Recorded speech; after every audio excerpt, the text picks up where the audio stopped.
The book of Proverbs is the same. You don't need a theological degree. You don't have to go to seminary in order to understand the book of Proverbs.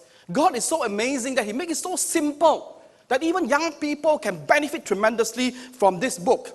And it is more than human wisdom because it is divine wisdom. And let me give you a very good illustration. What is the difference between human wisdom and divine wisdom here? Because it comes so timely. Yesterday, when I looked into the net, or the day before, on Friday, I was very downcasted because the news was so bad. There were 3 incidents over the world by the terrorists that actually killed many innocent people. There was a bombing in a mosque that many died. They were actually shooting of the tourists who were actually families and all that, taking hard work, and then they take off to go to this beautiful place, Tunisia, and they were shot 37 dead. And there was a businessman who was beheaded, and they tried to ram a car into that, where they store the petrol, but thank God that it didn't explode. These are the things that actually sadden our heart. But one more thing that saddened my heart is this. I was disappointed, although he's a good man. I respect him a lot. Our brother Obama. And when the American voted, the Supreme Court voted 5-4 to legalize all same-sex marriages. And he said it's a victory for America. I was very saddened. We do have sometimes good leaders, but they are not close to God. They don't know the difference. And so this morning, I was delighted that Frank Graham, the son of Billy Graham, makes some statement. And he was very disturbed by these decisions. And he made a statement something like this, that actually God is the one who actually defined marriage. A man shall leave his family and then be joined with a wife, all right? The Supreme Court has no right to redefine marriage. And he made this statement that was quite alarming. If we don't know the boundary and say this can happen, what stopped a father to marry his daughter at the end?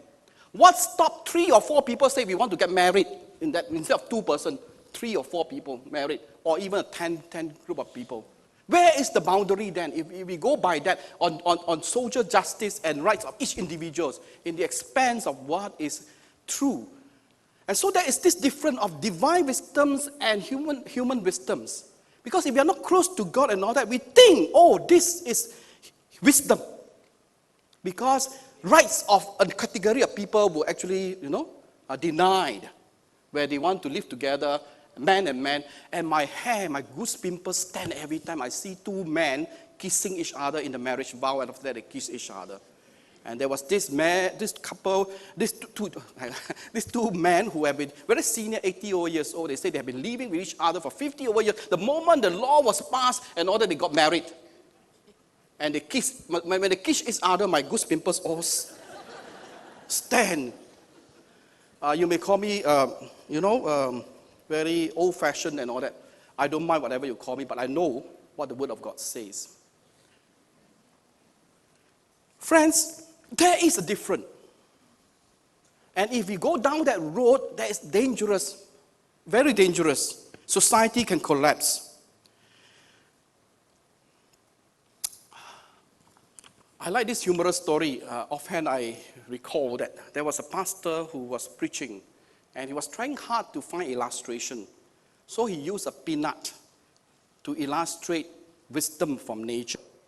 And after the sermon, he was greeting members outside. And there was this member said to the pastor, "Pastor, I thank you for a very interesting sermon. I never expected to learn so much from a nut." We are all nuts. We are all dummies. Sometimes the world, when I speak and preachers like that, they say this pastor is nuts. This pastor is dummy. He is not living in the modern world. Am I right or not, friends? But I know God's wisdom. I have tested and tasted God's wisdom. Today, not because of God's wisdom, I won't be standing here before you, friends. I'll be down the road of destruction. My mother would have been able to testify that.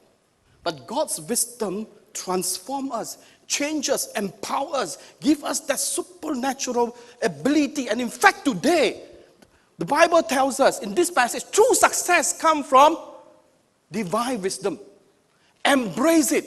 It is more valuable than anything you can accumulate in your life. All the degrees, all the wealth cannot match this, which is divine wisdom. And that's what the passage is trying to impress upon our heart, that you must teach and imprint upon your children. And last sermon I say in this series that it is like a treasure box that hold the other treasure properly, or else you will misplace the treasures. God is not saying your degree is not important, your intellect is not important. God is not saying that what you actually try to work at, the money that you have and all that is not important. But he says that wisdom is like the divine treasure box that holds all this in the right place, that everything then will fall into place, and you know how to use it in the right way.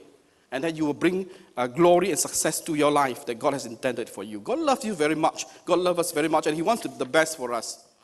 So the first